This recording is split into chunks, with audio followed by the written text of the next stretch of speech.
Hey everyone, and welcome back. Today, we're diving into a crucial tool for any serious trader, the economic calendar.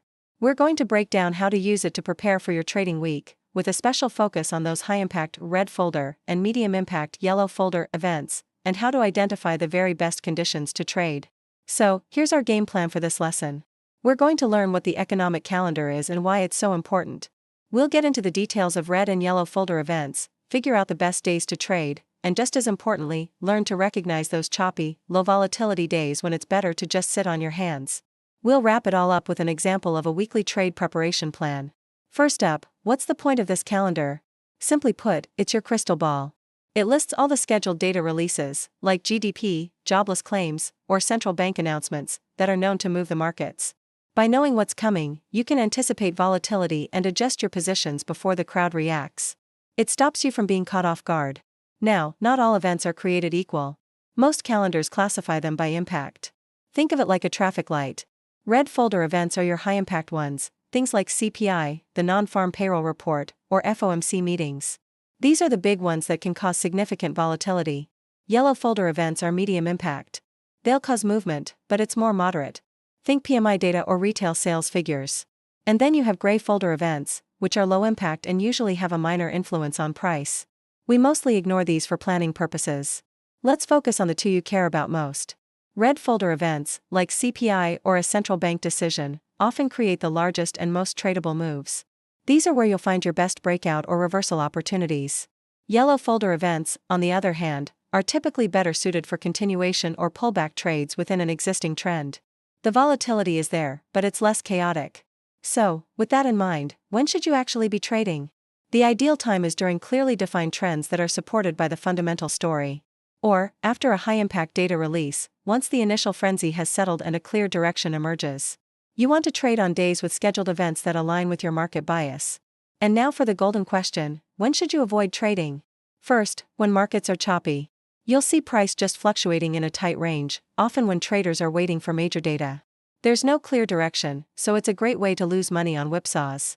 You should also avoid trading minutes before and during a major red folder event. The volatility is unpredictable and spreads can widen massively. The same goes for holidays or between sessions when liquidity is low. If there's no clear market structure, just walk away. As a rule of thumb, the best trading days are often midweek, Tuesday through Thursday. Mondays can be sluggish as the market finds its footing, and Fridays can be unpredictable with traders taking profits before the weekend. Okay, so how do we put this all together into a routine? Let's build a simple workflow. On Sunday evening, step 1 is to review the weekly economic calendar. Highlight all the red and yellow folder events. Note which currencies and instruments will be most affected. Then, align those events with the current market trend. Is the USD in an uptrend? Well, a strong NFP report could reinforce that. Plan your trade scenarios based on the expected outcomes. Set your alerts for just before and after the release, and then execute your trades only after you get confirmation in the price action. Now, let's talk about a more advanced scenario. What happens when you have multiple events in the same time window? This is common, like the NFP report coinciding with a Fed chair speech. When this happens, volatility can be amplified, and the uncertainty skyrockets. The effects can be additive, they can offset each other, or they can create nasty false breakouts. So, how do we handle this? You need a prioritization framework. First, identify the highest impact event, that's your primary driver. Then, check which of your traded instruments it affects most. Assess the timing and the market context. These overlapping events can interact in a few ways. They can be reinforcing, where both point the same way, leading to a stronger move. Or they can be offsetting, sending mixed signals and creating a choppy mess. You often get a huge volatility spike followed by a quick reversion. Your practical trade rules here are vital. Avoid taking large directional trades right as these events hit. The spreads are wide and it's a gamble. Instead, wait 15 to 30 minutes for the initial volatility to settle and for a clear structure to emerge. If you do trade, use a smaller position size and a wider stop. Let's look at a quick example. Scenario 1, NFP and a Fed chair speech, both red folder events. You should expect aggressive moves and potentially conflicting headlines. It's often best to watch from the sidelines. To prepare for days like this, use a checklist. Mark all events, highlight the primary one, predefine your risk, your max position size and where your stop goes, and set alerts for both the release and for when volatility gets too high. And this brings us to a key point, sometimes the best trade is no trade at all. If you have 2 or more red folder events within a 30-minute window, unless you're a seasoned news trader, just sit it out. The same goes if you're seeing wide spreads and mixed signals with no clear structure afterwards. Finally, integrate this into your weekly plan. On Sunday, flag those days with clustered events and plan to be conservative. Decide which instruments to avoid altogether on those days, and schedule a time after the releases to review how the market's bias has changed. Before we finish up, let's cement this with a few practical, actionable tips.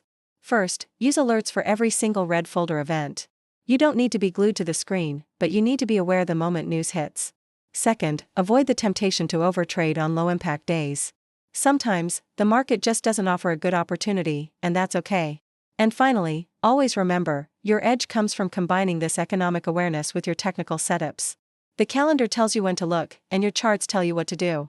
So, if you take nothing else away from this lesson, remember these 3 things. Red folder events mean major volatility. Trade them, but do so cautiously and with a clear plan. Yellow folder events offer great opportunities for trend continuation and pullback trades. And perhaps the most important rule, avoid trading in low-volume, indecisive markets. Patience is not just a virtue, it's a strategy. To bring it all together, I want you to start thinking of the economic calendar not just as a list of news, but as your roadmap for preparation and discipline. It's the tool that helps you see the road ahead, spot the potential pitfalls, and navigate towards the best opportunities.